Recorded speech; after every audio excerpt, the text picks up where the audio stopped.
नमस्कार साथीहरु, आज हामी शिक्षक सेवा आयोग परीक्षा विशेष अति सम्भावित मोडल क्वेशनको सेट 2 लिएर उपस्थित भएका छौं।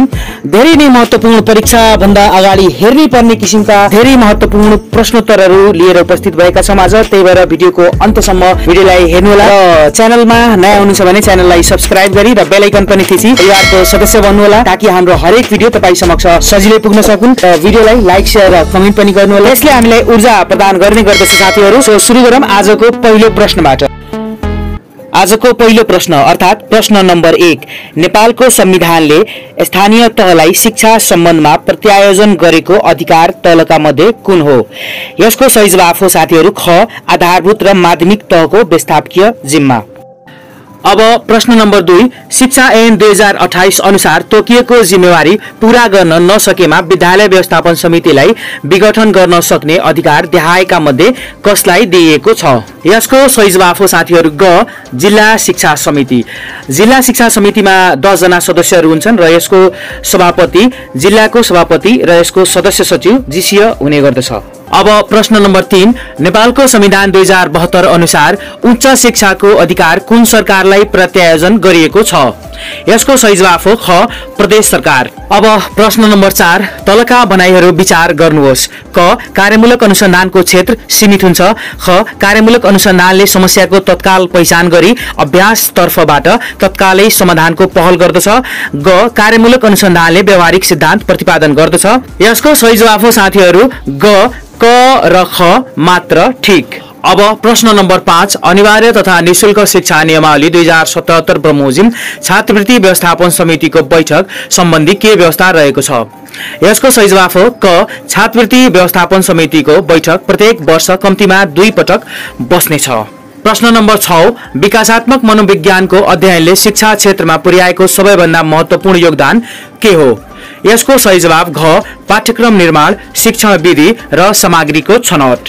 अब प्रश्न नम्बर 7, स्थानीय सरकार सञ्चालन ऐन 2074 अनुसार गाउँ नगरपालिकाको कार्य देहायका मध्ये कुन पर्दैन?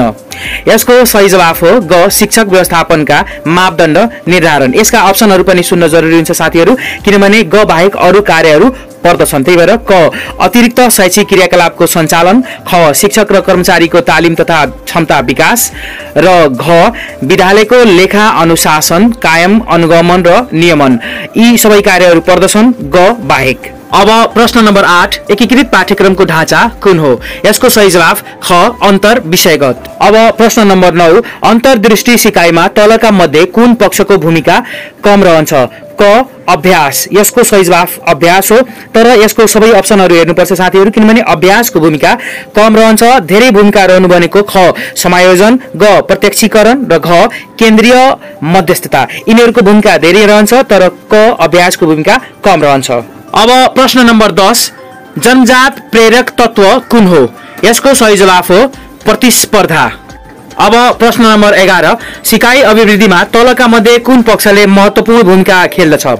यसको सही जवाफ ग, दैनिक जीवनमा समस्या समाधानमा आधारित व्यावहारिक शिक्षण। अब प्रश्न नम्बर 12, नेपालमा शिक्षक तालिम हेर्ने केन्द्रीय निकाय देहायका मध्ये कुन हो? यसको सही जवाफ क, शिक्षा तथा मानव स्रोत विकास केन्द्र। अब प्रश्न नम्बर 13, शिक्षक तालिमको मुख्य उद्देश्य के हो? यसको सही जवाफ ख, शिक्षण सम्बन्धी सिपको विकास। अब प्रश्न नम्बर 14, नेपालको सन्दर्भमा अक्षराङ्कन पद्धतिमा बी ग्रेडलाई कसरी व्याख्या गर्ने गरिएको छ? यसको सही जवाफ गुड। अब प्रश्न नम्बर 15, पुनर्बलको प्रयोग र व्यवहारको सबलीकरणमा जोड दिने सिकाइ सिद्धान्त तलका मध्ये कुन हो?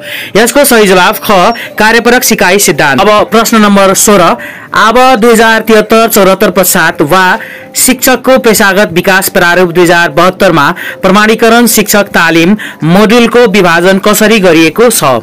यसको सही जवाफ हो क, 10 दिन कार्यशाला र 5 दिन स्वाध्यायन अभ्यास। अब प्रश्न नम्बर 17, गुणस्तरीय शिक्षा विकासको मापदण्ड के हो? यसको सही जवाफ सिकाइ उपलब्धि।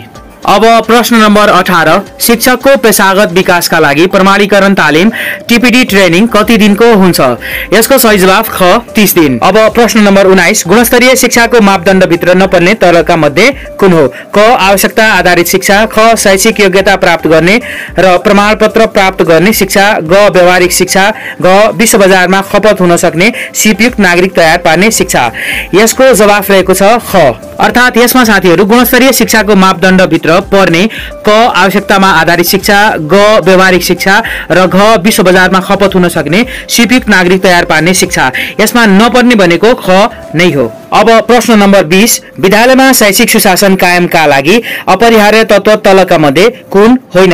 क सुदृढ नागरिक समाज, ख जन सहभागिता, ग विद्युतीय शासन र घ शिक्षक मैत्री विद्यालयको प्रशासनिक व्यवस्थापन। यसको सही जवाफ घ शिक्षक मैत्री विद्यालयको प्रशासनिक व्यवस्थापन। बाँकी सबै हुन् साथीहरू। अब प्रश्न नम्बर 21, विद्यालय सामाजिक परीक्षण मापदण्ड 2078 स्वीकृत 2078-2-26 मा जुन भएको थियो अनुसार प्राविधिक उपसमितिमा प्रतिनिधित्व नगर्ने तलका मध्ये कुन हो? यसको सही जवाफ ख प्रधानाध्यापक। अर्थात् यसमा प्रधानाध्यापकले प्रतिनिधित्व गर्दैन, तर क छिमेकी विद्यालयको स्नातक उत्तीर्ण वडाले तोकेको महिला शिक्षक सहभागिता जनाउँछिन्। त्यसपछि ग सञ्चालक समितिले मनोनित गरेको विज्ञको प्रतिनिधित्व हुन्छ। घ प्रले तोकेको शिक्षकको पनि प्रतिनिधित्व हुने गर्दछ र यसमा प्रधानाध्यापकको प्रतिनिधित्व हुँदैन। अब प्रश्न नम्बर 22, स्रोत र साधनको अभावमा कुन शिक्षण अपनाउनु सान्दर्भिक हुन्छ? यसको सही जवाफ बहुकक्षा शिक्षण। 23, विद्यालयमा शैक्षिक गुणस्तर अभिवृद्धिमा तलका मध्ये कुन पक्षले महत्त्वपूर्ण भूमिका निर्वाह गर्दछ?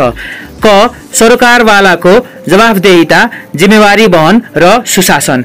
प्रश्न नम्बर 24, गुणस्तर अभिवृद्धिमा शिक्षकले तलका मध्ये कुन भूमिका प्रभावकारी रूपमा निर्वाह गर्न आवश्यक छ? ख योजनाबद्ध शिक्षण र नीति कार्यान्वयन। प्रश्न नम्बर 25, कुन योजनाले शैक्षिक भन्दा प्रशासनिक महत्त्वलाई आत्मसात गर्दछ? क शिक्षण सुधार योजना। 26, सिकाइ सहजीकरण प्रक्रिया तलका मध्ये कुन पक्षमा आधारित हुन्छ? यसको सही जवाफ क शैक्षणिक कार्यकौशल। 27, पाठ्यान्तर क्रियाकलापभित्र तलका मध्ये कुन पर्छ? क क्षेत्र भ्रमण। यसको सही जवाफ हो क्षेत्र भ्रमण। 28, पाठ्यक्रमले राखेको उद्देश्य प्राप्तिको परिपूरक साध्य तलका मध्ये कुन हो? यसको सही जवाफ ग विषय वस्तु। 29, राष्ट्रिय पाठ्यक्रम प्रारूप 2076 अनुसार पाठ्यक्रम विकास, निर्माण तथा कार्यान्वयन गर्दा कुन सिद्धान्तलाई आधार मानिँदैन? क विविधतामा आधारित, ख सहभागितामूलक पाठ्यक्रम, ग समावेशी सिद्धान्तमा आधारित र घ संस्थागत क्षमता अभिवृद्धिमा आधारित। यसको सही जवाफ हो घ संस्थागत क्षमता अभिवृद्धिमा आधारित। अर्थात् माथिका तीनवटै सिद्धान्तहरू आधार मानिन्छ, तलको जुन घ अप्सन छ त्यसलाई आधार मानिँदैन। पाठ्यपुस्तक अध्ययन विश्लेषण गरी मूल्याङ्कन गर्नका लागि लिइने प्राज्ञिक वा आन्तरिक आधारमा नपर्ने कुन हो? यसको सही जवाफ घ मूल्य र सर्वसुलभता। 31, दैनिक पाठ योजना निर्माणमा रचनात्मक सहयोग गर्ने तलका मध्ये कुन हो? यसको सही जवाफ एकाइ योजना। 32, सानो सानो इकाइको गहन अध्ययनमा आधारित शिक्षण विधि तलका मध्ये कुन हो? यसको सही जवाफ घटना अध्ययन। 33, समालोचनात्मक चिन्तन विधि अन्तर्गत तलको मध्ये कुन पर्दैन? यसको सही जवाफ मस्तिष्क मन्थन विधि। 34, शिक्षामा कार्यमूलक अनुसन्धानलाई प्रयोगमा ल्याउने प्रथम शिक्षाविद को हुन्? सही जवाफ लरेन्स स्टेनहाउस। 35, नागरिक बडापत्रको प्रयोगले केलाई सुनिश्चित गर्दछ? सही जवाफ सूचना प्रवाहबाट सुशासन। प्रश्न नम्बर 36, शिक्षकको सेवा सुविधा सम्बन्धमा शिक्षा मन्त्रालयमा आधिकारिक सुझाव दिने तलका मध्ये कुन निकाय हो? सही जवाफ शिक्षक सेवा आयोग। प्रश्न नम्बर 37, मूल्याङ्कनका अन्य साधनहरूमध्ये विद्यार्थीको व्यावहारिक ज्ञान र सिपको निरन्तर लेखाजोखा गर्न कुन बढी उपयोगी मानिन्छ? यसको सही जवाफ ग अवलोकन। 38, विद्यार्थीलाई दैनिक जीवनसँग सम्बन्धित उद्देश्यमूलक कामको जिम्मा दिई बढी क्रियाशील बनाउने शिक्षण विधि कुन हो? यसको सही जवाफ परियोजना विधि ग। 39, परिमाणात्मक र अङ्कनमा लेखाजोखा गर्ने तलका मध्ये कुन हो? यसको सही जवाफ मापन क। 40, निर्माणात्मक र निर्णयात्मक मूल्याङ्कन गरी दुई भागमा विभाजन गर्ने शिक्षाविद को हुन्? अर्थात् मूल्याङ्कनलाई दुई भागमा विभाजन गर्ने शिक्षाविद को हुन्? क माइकल स्कारवेन। 41, विशिष्टीकरण तालिकाको प्रयोगले तलका मध्ये कुन पक्षलाई आत्मसात गर्दैन? अर्थात् क मूल्याङ्कनमा व्यापकता हो, ख प्रश्नको विश्वसनीयता, ग मूल्याङ्कनमा एकरूपता र घ विषयगत ज्ञानको अभिवृद्धि। यसमा विषयगत ज्ञानको अभिवृद्धि सही उत्तर हुन्छ साथीहरू। अब प्रश्न नम्बर 42, शिक्षकलाई तालिमको लागि कसले छनौट गर्दछ? यसको सही जवाफ हो ख विव्यस। यस प्रश्नमा साथीहरु झुकिने सम्भावना धेरै हुन्छ। यसले सोध्ने अरु पनि तरिकाले कसरी सोध्न सक्छ भने यहाँ शिक्षकलाई तालिमको लागि छनौट कसले गर्दछ भनेर प्रश्न छ। यसैलाई छनौट नगरेर सिफारिस कसले गर्दछ भनेर प्रश्न सोधिएमा यसको सही जवाफ हुन्छ विद्यालय निरीक्षक। प्रश्न नम्बर 43 निर्णयात्मक मूल्याङ्कनले केलाई सुनिश्चित गर्दछ। सही जवाफ ग उपलब्धिको प्रमाणीकरण।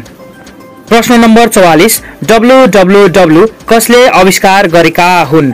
यसको सही जवाफ टिम बर्नर्स-ली। अब प्रश्न नम्बर 45 शिक्षामा सूचना तथा सञ्चार प्रविधिको प्रयोगले सिकारुलाई ... बनाउँदछ। यसको सही जवाफ हो सक्रिय, अर्थात् शिक्षामा सूचना तथा सञ्चार प्रविधिको प्रयोगले सिकारुलाई सक्रिय बनाउँदछ। अब प्रश्न नम्बर 46 तथ्याङ्कलाई सफ्टवेयरमा भर्ने कार्य कसले गर्दछ। यसको सही जवाफ शिक्षा विकास तथा समन्वय इकाइले। प्रश्न नम्बर 47 समूहमा नमिल्ने छान्नुहोस्। यहाँ ख अप्सन काँक्रो सही एन्सर हो साथीहरु। यहाँ दिए अनुसार क गाजर, ख काँक्रो, ग मुला र घ पिरालु यो आइक्यू सम्बन्धी प्रश्न रहेको छ। यहाँ गाजर, मुला, पिरालु एउटै समूहमा किन पर्छन् र काँक्रो किन पर्दैन भने यहाँ गाजर, मुला र पिरालु जमिन मुनि फल्ने चीज हुन् भने काँक्रो जमिन माथि फल्ने वस्तु हो। त्यही भएर काँक्रो भने यिनीहरूको समूहमा मिल्दैन साथीहरु। प्रश्न नम्बर 48 एउटा कार 5 लाखमा किनेर 6 लाखमा बेच्दा कति प्रतिशत फाइदा हुन्छ। यहाँ आइक्यू अन्तर्गतको प्रतिशत सम्बन्धी प्रश्न दिएको छ साथीहरु। प्रतिशत सम्बन्धी प्रश्नमा पहिले पनि मैले अघिल्लो भिडियोमा पनि भनेको थिएँ, जब प्रतिशत सम्बन्धी प्रश्न आउँछ दिएको संख्या अर्थात् जसको प्रतिशत सोधेको हो सबभन्दा पहिले त्यसको 1%, 10% र 50% कति हो भनेर त्यसलाई अन्दाज गरिलिनुपर्छ, ठम्याइलिनुपर्छ। र यहाँ दिएको संख्या 5 लाख हो। 5 लाखको 10% भनेको कति हो 50,000 हो। यसको 20% भनेको 1 लाख हो। र ठ्याक्कै हेर्नुस् 5 लाखबाट 6 लाख हुँदा 1 लाख बढेको छ। त्यही भएर यहाँ सही जवाफ 20% हुन्छ, अर्थात् 5 लाखबाट 6 लाख हुँदा 20% वृद्धि हुन्छ, अर्थात् फाइदा हुन्छ। अब प्रश्न नम्बर 49 समस्याहरूको अध्ययन गरी श्रेणीक्रम मिलाई खाली ठाउँ स्थान पूरा गर्नुहोस्। Choose the correct alternative that will same pattern and fill in the blanks space. यहाँ आइक्यू सम्बन्धी फेरि प्रश्न आयो। यहाँ 5, 2, 9 खाली ठाउँ 20 र 27 भनेर दिएको छ साथीहरु। यसमा यो प्याटर्नलाई ध्यान दिएर हेर्नुहुन्छ भने तपाईले जवाफ आफै पाउनुहुन्छ। यो भिडियोलाई पज गरेर गर्नुस् साथीहरु। आशा छ तपाईले यसको सही जवाफ खोजिसक्नुभयो होला। यहाँ 2, 5, 9 र खाली ठाउँ त्यसपछि 20 र 27 दिएको छ, अर्थात् 2 पछि 5 भएको छ। यहाँ 2 मा +3 भएको छ साथीहरु। त्यसपछि 5 पछि 9 भएको छ, अर्थात् 5 मा +4 भएको छ। त्यसपछि खाली ठाउँ छ। यहाँ फेरि यता अन्ततिर हेर्नुहुन्छ भने 20 मा +7 भएको छ, अर्थात् 27 भएको छ। यो प्याटर्नलाई बुझ्दाखेरि +3, +4, +5, +6, +7 को प्याटर्न बुझ्न सकिन्छ साथीहरु। अर्थात् यहाँ +3, +4, +5, +6 र +7 भएको छ यसमा। त्यही भएर यसको सही जवाफ हुन्छ 14, अर्थात् क मा दिएको अप्सन हुन्छ 14। यहाँ 9 मा 5 जोड्दा 9 मा 5 जोड्दा 9 5 14 हुन्छ। त्यसपछि 14 मा 6 जोड्दा 20 हुन्छ र 20 मा 7 जोडेर 27 लेखिएको छ। त्यही भएर यसको सही जवाफ हुन्छ 14। अब प्रश्न number 50 find the missing number. यहाँ 3 वटा फिगर बनाइएको छ साथीहरु। एउटा फिगर y आकारको छ, अर्को पनि र अर्को पनि। तीनैवटा फिगर y आकारको बनाइएको छ र प्रश्नहरु यसमा सोधिएको छ। प्रश्न सोधे अनुसार यसको सही जवाफ हुन्छ क 184 अर्थात् 184। यो जवाफ कसरी भयो यसको कारण जुन छ त्यो तपाईले कमेन्ट मार्फत हामीलाई एकदम दिनुहुनेछ भनेर आशा गरेको छौं हामीहरुले। यो भिडियो कस्तो लाग्यो यसलाई लाइक, कमेन्ट र शेयर गर्न नबिर्सिनु होला। र पुनः मैले आग्रह गरे साथीहरु च्यानलमा नयाँ हुनुहुन्छ भने च्यानललाई सब्स्क्राइब गरी र बेल आइकन पनि थिची परिवारको सदस्य बन्नु होला। नेक्स्ट सेसनमा फेरि भेट हुने नै छ। अहिलेको लागि धन्यवाद।